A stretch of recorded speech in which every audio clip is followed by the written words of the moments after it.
voy a empezar a, voy a empezar a explicar el problema. Somos este equipo de dos personas.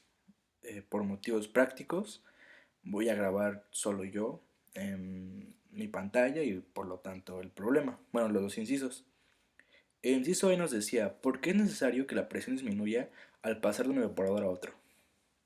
Bueno, como bueno, como lo vi en físico-química, existe la ley de Gay-Lussac. En esta nos dice que a volumen constante la presión y la temperatura son dependientes, ¿no? Por lo tanto, al bajar la presión, bajar la temperatura. ¿Esto por qué nos importa? Pues porque, mm, em, como dice la pregunta, en el evaporador 2 la presión disminuye y por lo tanto disminuye la temperatura. ¿Y esto para qué? ¿O por qué se bajó la presión? Que sea la pregunta. Bueno, esto se hizo para que al final hubiera una transferencia de calor. Porque como vemos aquí, la temperatura es más alta que en el evaporador 2. Esto es gracias a la disminución de la presión. Así que si no hubiéramos disminuido la presión, las temperaturas hubieran sido iguales. Y no hubiera habido una transferencia de calor. Y por lo tanto el evaporador no hubiera cumplido su función. Así que pues esa es la respuesta del em, por qué se bajó la presión del evaporador 2. Como vemos aquí, pues es que sí se ven los resultados, ¿no? O sea, con esta disminución de la presión se ven que las entalpías, o sea, los cambios de entalpía sí suceden. O sea, sí hay un cambio de calor, o sea, hay un cambio, más bien sí hay una transferencia de calor, sí hay una transferencia de energía entre este vapor, que bueno, sí que es vapor, pasando por aquí hacia, pues en este evaporador, ¿no? Entonces esa es la pregunta 1, bueno, el inciso E, y ahora el inciso F. Supongamos que se utiliza un solo evaporador que trabaja a 0.2 bares. Calcula la velocidad de alimentación de vapor saturado a 4 bares, que se requiere para alcanzar la misma velocidad de producción de agua pura. Bueno, aquí lo que hice fue, bueno, lo que hicimos fue, hicimos otro diagrama de flujo, otro diagrama, donde se mantienen las condiciones de la corriente de entrada, las mismas condiciones de la corriente de salida y bueno, de las dos corrientes de salida, que sea la de C y la de B, ¿no? Ahora lo que nos preguntan es cuál es el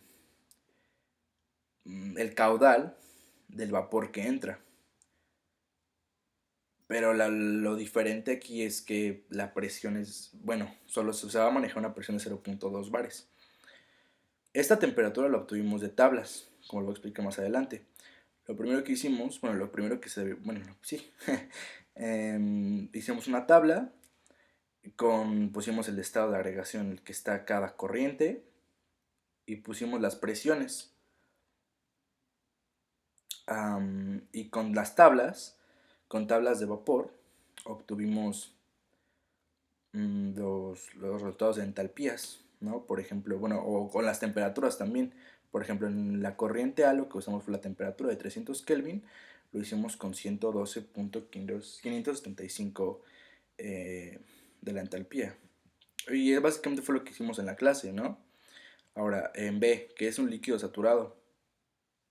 Porque aquí, bueno, otra diferencia en el diagrama es que esta corriente C, en el problema original, se condensaba, ¿no? Bueno, no, más bien pasaba hacia, hacia el otro evaporador y aquí no. Aquí lo vamos a tener todo en vaporcito.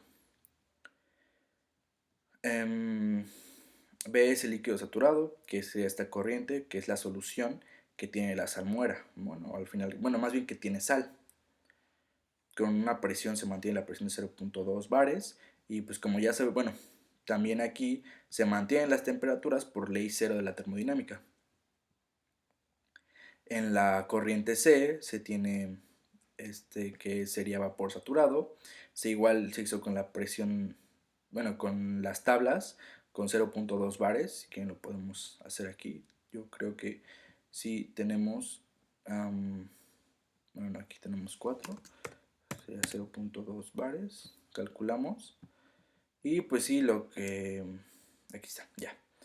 En una usamos la del vapor saturado, que es 2108.95, y en otra usamos la del agua saturada, que es 251.4. Como se puede ver aquí, 95, pues porque una es vapor saturado, otra es líquido saturado. También pues tenemos que recordar que en el problema nos decía que la solución, el líquido que tiene la sal, pues sus propiedades van a ser las del agua. Entonces pues sí tomamos por eso esas tablas, ¿no? Y luego en esta del vapor como tal, pues usamos la presión de 4 bares, ¿no? Porque como nos lo dicen, el vapor saturado se alimenta a una presión de 4 bares. Y pues usamos las tablas de la misma manera que lo acabamos de hacer. Voy a calcular aquí. Ahí está. Entonces sería esto, estos valores. Y aquí están, ¿no? Entonces ya. Con estos datos de las entalpías podemos, bueno, ¿esto para qué nos sirvió?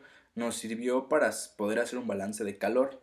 Porque, como lo vimos en el problema anterior, bueno, la explicación que nos dio el profesor, usted, no sé a quién me estoy refiriendo, bueno, lo que hicimos fue hacer una analogía a eso. Hicimos un balance de calor en el evaporador para poder obtener esta corriente. Y para eso pues necesitamos entalpías, ¿no? Si hacemos el balance de calor en el evaporador, que sería algo por el estilo de así.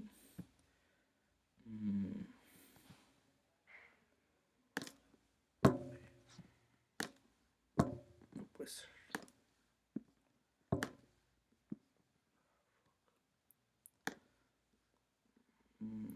Algo así. Sin relleno. Perdón, sin relleno. Ahora sí. Mejor le ponemos otro color porque es igual. Negro. Y sin relleno. Ahí está. Contorno. Grosor. Grosor, ¿no? También guioncitos. Ahí está. Listo. Entonces, bueno, poder esta tendría. No puede ser. Bueno, supongamos que esta flecha naranja sale. Porque sí sale, nada más que la hice un poco corta. Ahí está, listo. Entonces, en este caso, así quedaría bueno, así sería nuestro sistema. Y el balance quedaría de la siguiente manera. Hago esto, listo. Sería el calor de A más el calor de W1 más el calor de C. Tenemos C, el calor de W2 y el calor de B.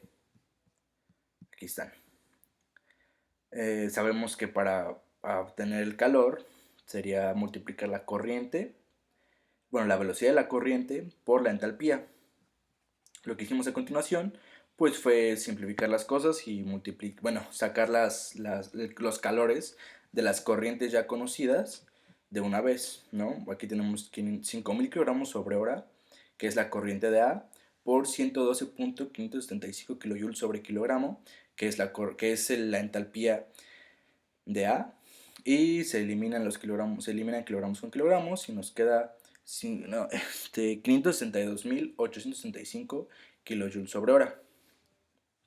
Después con la corriente B se hace lo mismo, que tenemos que es de 1267.058 kilogramos sobre hora, se multiplica por 251.4 kilojoules sobre kilogramo, que es la entalpía de B. Aquí la tenemos, entalpía de B. Y nos quedaría un valor de 318.538.38 kilojoules sobre hora. Si lo dije bien, ¿verdad? Ay, estoy nervioso. Luego, el calor de C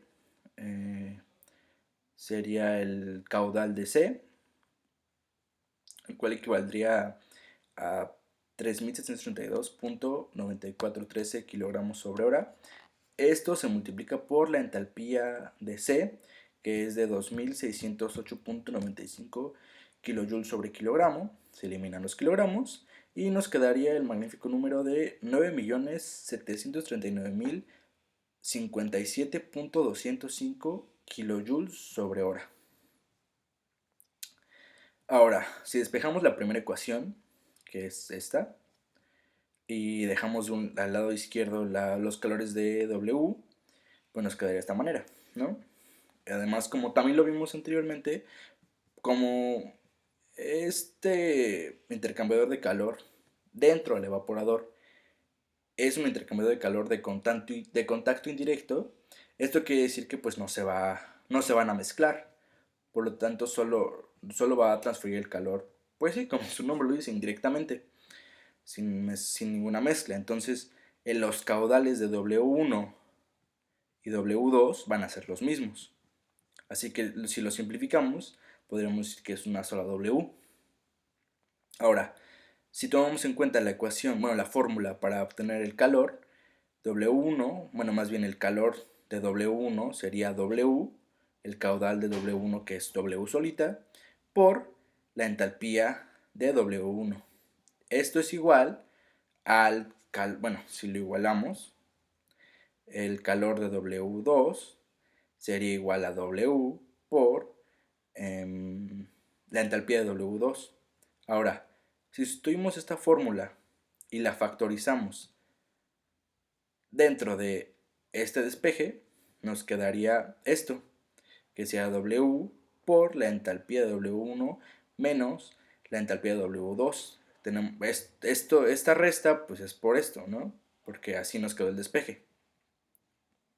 Ahora, despejaríamos esto para obtener W. Lo despejamos y nos queda de esta manera. Aquí solo sustituimos los calores que ya habíamos obtenido, que son todos estos, y sustituimos las entalpías, que en el caso de la entalpía de W1 sería 2638.06 kilojoules sobre kilogramos. Ay, se puso un blanco esto. ¿Qué está pasando? Ahí está. Aquí está. La entalpía de W1 es 2098.06 kilojoules sobre kilogramos. Recordemos que estas entalpías las obtuvimos de tablas. Ahora, menos la entalpía de W2, que es 604.723, y que sería esta, ¿no? Entonces, pues ya sustituimos y al hacer la operación nos quedaría este número que es 4.450.64 kilogramos sobre hora, que esto sería el caudal o la velocidad del vapor que tendría que entrar al evaporador, ¿no? Que es el doble, creo que un poquito más del doble